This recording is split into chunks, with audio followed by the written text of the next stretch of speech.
公元4世紀，中國北方血流成河，暴君當道，這是非常血腥的年代。3位佛教大師以不同方式登上了歷史舞台，將佛教提升到一個黃金時代。他們是佛图澄、釋道安和鸠摩羅什。好，咱們先把时間拨回到那個動盪的年代，大概是公元4世紀吧。統一的西晉王朝垮了，整個中國北方就陷入了100多年的大混戰，也就是我們歷史書上說的五胡16國時期。那真是一個英雄和暴君同時登場，希望跟絕望反复交織的年代。這可不是什麼普通的朝代更替，那會兒的統治者很多都以殘暴出名，就比如說羯族的石勒，還有他的繼承人石虎，那簡直是出了名的暴君。史書上說他們動不動就坑殺幾萬投降的士兵，為了給自己修個宮殿，能抓幾十萬人去當苦力，搞得是民不聊生，10戶人家裡有7戶都活不下去。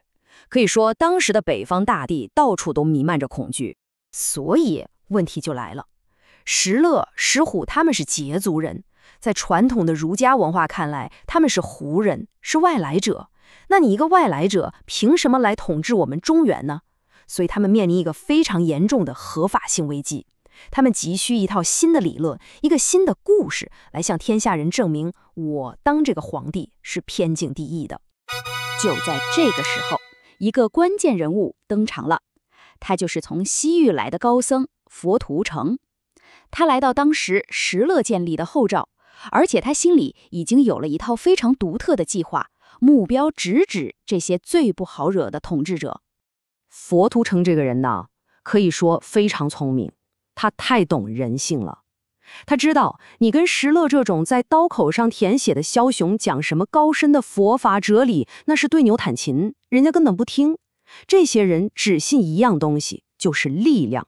所以佛图澄一上來不講經，對，他知道对石勒、石虎這種人，你必須先用他們能看懂、能敬畏的方式去溝通，那就是神通，或者說我們今天理解的奇蹟。先用我法鎮住場子，給自己獲得一個表演的機會。正是如此。資料裡那個細節就特別生動。石勒第一次見他，就帶着懷疑問他，佛法到底有什麼用？佛圖澄二話不說，拿來一個缽，裝上水，燒香念咒，沒一會兒，缽裡竟然憑空長出了一朵青蓮花。哇，含光色耀目，這種視覺衝擊力，你想想，比10000句經文都有用。石勒當場就服了。這簡直是為後來的魔幻現實主義提供的絕佳的素材啊！除了變蓮花，資料裡還提到了他其他一些不可思議的能力。是，而且一個比一個誇張。比如說他以麻油砸眼睛涂掌，就能在手掌裡看到千里之外發生的事情，跟看實時直播一樣。可不是嘛？還有更神奇的，說他肚子旁邊有個洞，平時用棉絮塞入，晚上想看書了，就把塞子拔掉，洞裡就會發光，能照亮整個房間。這些記載當然有後人神話的成分，但重點在於他成功地為自己塑造了一個無所不能的先知形象。但他這麼做最終的目的到底是什麼？不會只是為了當一個宮廷魔術師吧？當然不是。資料裡寫得很清楚，他這麼做的根本目的還是不忍心看老百姓受苦。他看到石勒政權濫殺無辜，甚至連出家人也殺，所以他要用這種方式獲得話語權，來勸導統治者減少暴行。對，減少暴行。所以他不是在表演魔術，他是在用一種包裝過的語言參與軍國大事。也就是說，那些所謂的神通，其實是他用來包裝自己政治和軍事建議的工具。完全正確。他把自己塑造成了一個能預知未來的軍事顧問。我明白了，他是在用統治者能夠理解和信服的語言體系，也就是預言和神蹟，來施加自己的影響。這背後是對人性的深刻洞察。沒錯，也引出了資料裡一段非常精彩的對話。後來石虎當了皇帝，他也很困惑，就問佛图澄：我作為天下的主宰，不用嚴刑酷法就沒法管理國家，這肯定違背了佛教不殺生的戒律。那我信佛還能積攢福報嗎？這個問題太尖銳了，簡直是暴君對信仰的靈魂拷問。一個殺人無數的皇帝和一個勸人慈悲的高僧，這要怎麼回答？佛都城的回答啊，堪稱教科書級別的政治智慧。他沒有直接說你不能殺人，因為那不現實，而且會立馬激怒石虎。他做了一個區分，他說帝王信佛體現在不為暴虐，不害無辜，就是不濫殺無辜的好人。但對於那些凶於無賴，也就是罪有應得的壞蛋，該殺的還是得殺。這是一種非常務實的妥協，他守住了不害無辜的底線，但又給了統治者的暴力一個合法的出口。對，所以資料評價說，石虎雖然不能盡從，但佛圖澄的勸諫為益不少。意思就是，雖然石虎的殘暴本性沒法完全改變，但因為佛图澄的存在，確實有很多人因此保住了性命。聊到這裡，就不能不提那個轉折點。當時有漢族大臣王度跟石虎說，佛教是外國之神，我們華夏人不該信。石虎的反應直接改變了中國佛教的走向。是的，那段回應非常關鍵。身為羯族人的石虎直接反駁說，朕生自邊壤，佛是戎神，正所應奉。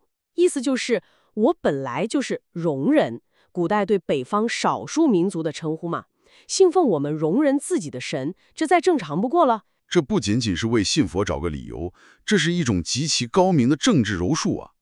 他把一個潛在的統治合法性負資產，他的少數民族身份，瞬間變成了正資產，甚至是一種文化上的特權。沒錯，他等於是在說，你們漢人有你們的聖人孔子，我們戎人有我們的神明佛陀，我們是平等的，甚至在我的地盤上，我的神更優先。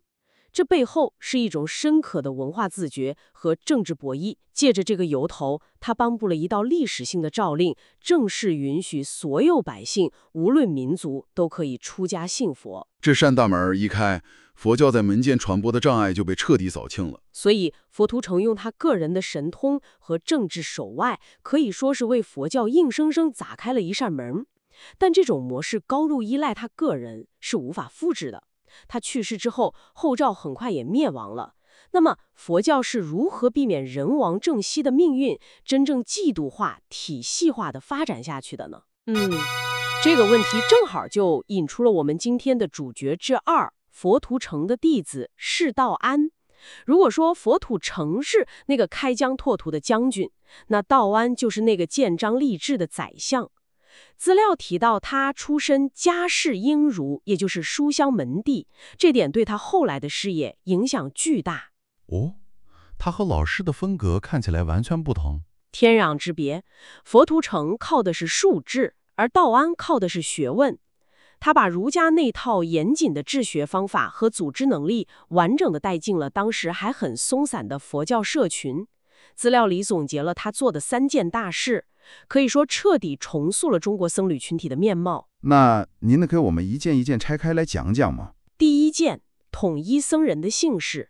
在他之前，中國的和尚要麼跟師傅的姓，比如師傅姓康，弟子也姓康，要麼就用自己出家前的俗姓，張三李四五花八門，完全沒有統一的身份標識。道安就提出，天下所有出家人的根本老師，不都是釋迦牟尼佛嗎？所以所有僧人都應該改姓釋。這有點像給一個鬆散的組織統一了制服和分號，凝聚力和身份認同感立刻就上來了。正是這個道理，從此釋姓就成了漢傳佛教出家人的標誌。第二件大事是制定僧團規範。在他之前，寺廟的管理基本沒什麼統一標準，道安就制定了中國歷史上第一部成文的僧團戒律，叫做僧尼規範。具體都規範了些什麼呢？非常具體，從每天講經的儀式、集體上殿的功課、吃飯睡覺的規矩，到犯了錯之後如何公開懺悔，都規定得明明白白。這套規範實用性極強，資料裡說天下四攝遂責而從之。也就是說，全中國的寺廟都拿他的這套規範當標準來執行。哇，他等於是一個人為整個中國佛教界建立了一套 SOP， 就是標準操作流程。這簡直就是佛教界的制度建設元年。那第3件也是最體現他學者本色的事兒是什麼？是編纂了中國第一部系統的佛經目錄《宗理重經目錄》。您得了解當時的背景，佛經從印度傳來，經過多輪翻譯，版本非常混亂，很多經書傳來傳去，真假難辨，甚至連翻譯者是誰都搞不清楚了。道安的工作就相當於為當時所有的漢譯佛經做了一次全面的學術鑑定和梳理。他給當時所有的佛經建了一個戶口本。這個比喻很形象，他把佛經分成了真經、偽經，還有不知道譯者是誰的失譯經，一一考證，條理清晰。就連近代大學者梁啟超都對他評價極高，說他這個目錄一出來，就給後世立下了一個標杆，後人都很難超越。聽起來他是一個非常嚴謹的學者。資料裡有提到他的治學方法嗎？有，他的核心方法之一是對比研究。对比研究？对，比如為了搞懂般若經，他會把當時能找到的放光般若經和光讚般若經等好幾個漢譯本放在一起，逐字逐句的對比。他會分析說，放光這個版本語言簡練，但容易漏掉細節；光讚那個版本內容詳實，但文筆又太樸實。通過這種方式，他就能最大限度地接近經文的原意。在那個沒有電腦和數據庫的年代，這種工作量是驚人的。他不僅是管理者，還是個頂級的文本分析大師。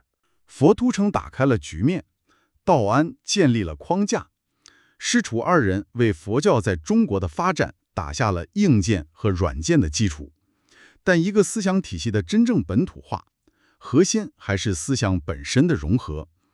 這就引出了資料裡那個聽起來很深奧的概念——六家七宗。六家七宗，簡單來說，就是當時圍繞空到底是什麼意思產生的7種主要學說。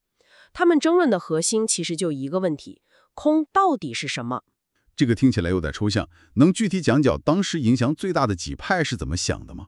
為了讓您更好地理解，我們可以用一個比喻，想象一下，這幾派學者，他們眼前都擺着一朵花。好，一朵花。第一派以道安為代表的本无宗，他們會說，這朵花從根本上講是不存在的，它的本性是無，是空的。我們現在看到的只是一個由各種因緣聚合而成的短暫幻象，也就是花非花。這聽起來確實很像玄學裡說的天地萬物以無為本。對。然後第二派心无宗的人會說，不對，花是真實存在的，它就在那裡。但我們內心的執念，比如這花真美，我好想擁有它，這個念頭才是應該被空掉的東西。所以他們的觀點是，外在的物質世界色是有的，但我們的心應該是無念的。明白了，問題不在花，在人心。這個角度就把一個本體論問題轉化成了一個心性修養的問題。是的。最後，當時哲學思辨最精妙的極色宗代表人物是東晉名士知道林。他會說，你們都搞複雜了，既不用否定這朵花的存在，也不用只關注自己的內心。正是這朵花本身，它此刻的綻放和未來的凋零，它由生到滅的整個過程，就完美地體現了空的道理。你不需要在花之外去找一個虛無的本體，花本身就是道。我明白了，即色是空，就是說现象本身即是本質，二者不是對立的。這個思辨層次確實更高。高下之分是後人的評價，但這個過程本身非常有意義。現在第3位大師就要出場了，他就是鳩摩羅什。他的父親鳩摩衍是龜茲國的國師，母親是龜茲國王的妹妹。龜茲國後面的互動中會錯讀成龜茲，不過通常都是別人指出我讀錯音，請大家包涵。鳩摩羅什17歲出家，開始學的是一切有部，之後改學大乘中觀派，專攻龍樹的著作。隨着他的學問越來越深，名氣也越來越大，追蹤就傳到了中原。當時長安的高僧釋道安可以說是當時中原佛學的領袖了。他聽說西域有這麼一位奇才，就極力勸說前清皇帝苻堅，說無論如何都要把他請過來。苻堅這個人對人才的渴望是近乎偏執的，他立刻就下令給大將呂光說：“你帶兵去攻打龜茲，仗打贏之後，第一件事就是用最快的驛馬把鳩摩羅什給我送回來。”他還說了一句分量極重的話，稱鳩摩羅什是國之大寶。公元384年，呂光攻破龜茲，確實也俘獲了鳩摩羅什。但歷史就是這麼愛開玩笑。就在這個時候，苻堅的前秦帝國在淝水之戰中慘敗，然後就分崩離析了。苻堅自己也很快被殺。這一下，呂光就尷尬了。哎，老闆沒了，他也不用回長安復命了。於是他就擁兵自重，在涼州，也就是今天的甘肅武威，建立了自己的後涼政權。而我們的主角鳩摩羅什，這位佛學大師，就這樣被他當作戰利品扣在了涼州。等下，這一扣就16、17年，那不是一段很短的時間。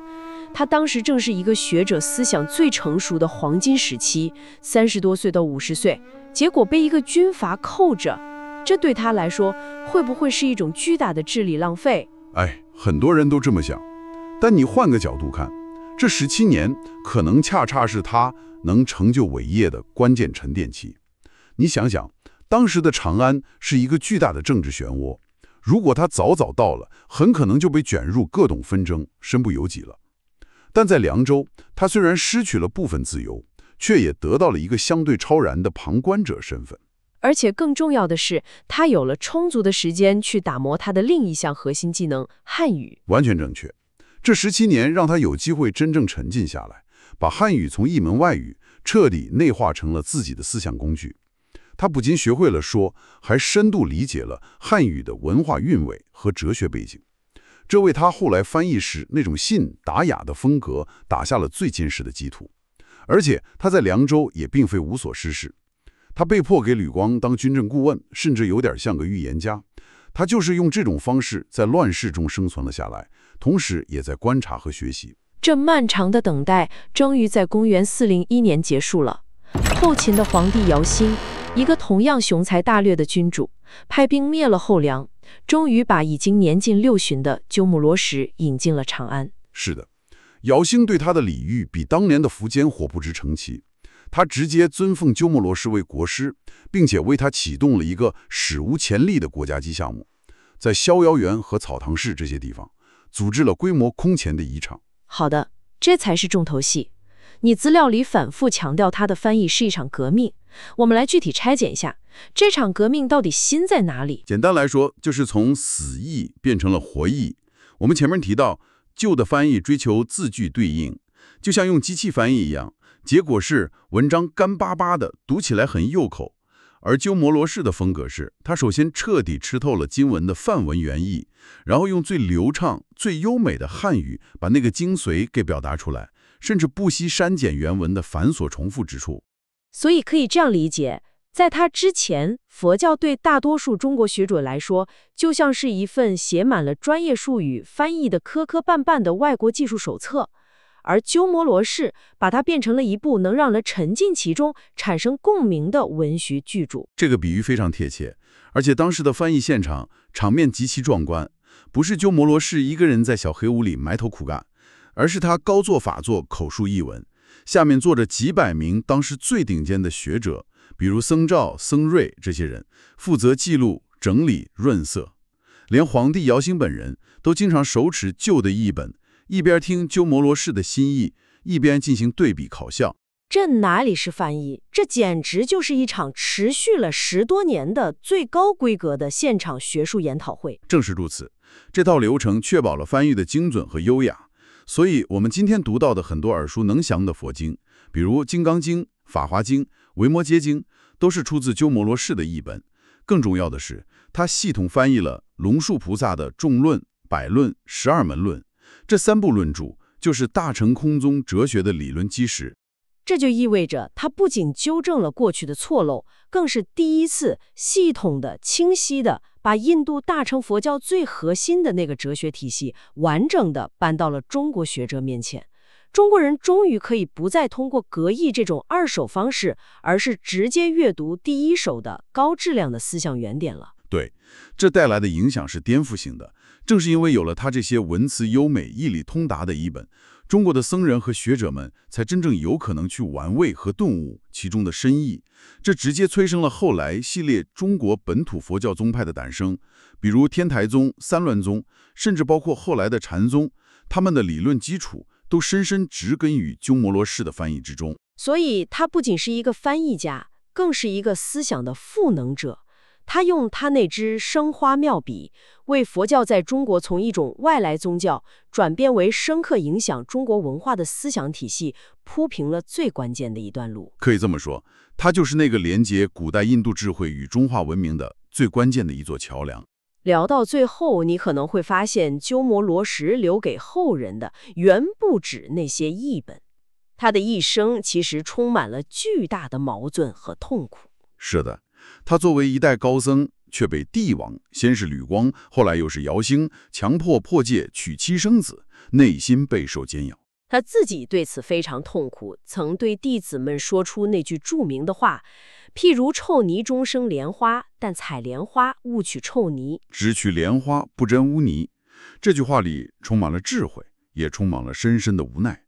我們確實看到了一條非常清晰的軌跡，一個外來文化從最初用最直接甚至有些粗暴的方式求生存，到建立內部秩序，再到最終與本祖思想進行深度的靈魂對話。是的，這是一個充滿了智慧、妥協和創造性轉化的過程。它告訴我們，任何一種思想的傳播都不是簡單的複製粘貼，而是一個複雜而迷人的化學反應。這確實是一段引人思思的歷史。最後，我想留給您一個資料中提到的小細節，作為咱們這次討論的延伸。資料裡記載，道安和他的弟子們曾經立下誓言，要共同往生到彌勒菩薩所在的兜率天淨土。這很有趣，因為後世的中國人更熟悉的顯然是阿彌陀佛的西方極樂世界。為什麼在那個時代是彌勒淨土，而不是阿彌陀淨土，成為了像道安這樣頂級高僧的最終向往呢？這背後或許反映了早期佛教信仰形態的多樣性，以及在後來漫長歲月中發生的演變。這個問題值得我們繼續思考。